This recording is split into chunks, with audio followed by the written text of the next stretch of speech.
ആ ഒരു അമ്മ തന്നെ ആ കുഞ്ഞിനെ നദിയിലേക്ക് വലിച്ചെറിയുക എന്ന് പറയുമ്പോൾ എത്ര വിഷമകരമായ ഒരു കാര്യമായിരുന്നു. ആ കുഞ്ഞിനെ പാലത്തിൽ വെച്ച് ആ കുഞ്ഞിനെ സ്കൂളിൽ നിന്ന് വിളിച്ചുകൊണ്ട് വന്നിട്ട് ഈ പറയുന്ന പല സ്ഥലങ്ങളിലും കുഞ്ഞിനെ കൊണ്ട് കറങ്ങാൻ പോയി. എന്നിട്ട് കുഞ്ഞിനെ അവിടെ എല്ലാം വെച്ച് കൊല്ലാൻ നോക്കിയെങ്കിലും അത് നടക്കുന്നില്ല എന്ന് കണ്ടപ്പോൾ പതിയെ വന്ന് പുഴയിലേക്ക് അങ്ങ് എടുത്ത് എറിഞ്ഞു. ആ പുഴയുടെ അടിത്തട്ടിലേക്ക് പോകുന്നതിന് മുൻപ് ആ കുഞ്ഞിൻ്റെ മനസ്സിൽ എന്തൊക്കെ കാര്യങ്ങളായിരിക്കും പോയിട്ടുണ്ടാവുക.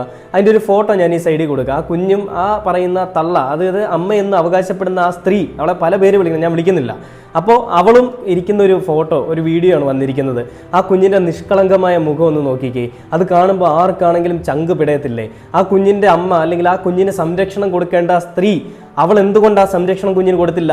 അവളുടെ തന്തയില്ലായ്മ കാരണം ആ കുഞ്ഞ് പീഡിപ്പിക്കപ്പെട്ടു എന്നുള്ളൊരു വാർത്ത കൂടി കേരളം പിന്നീട് അതിനുശേഷം ഇന്ന് അറിയുകയാണ്.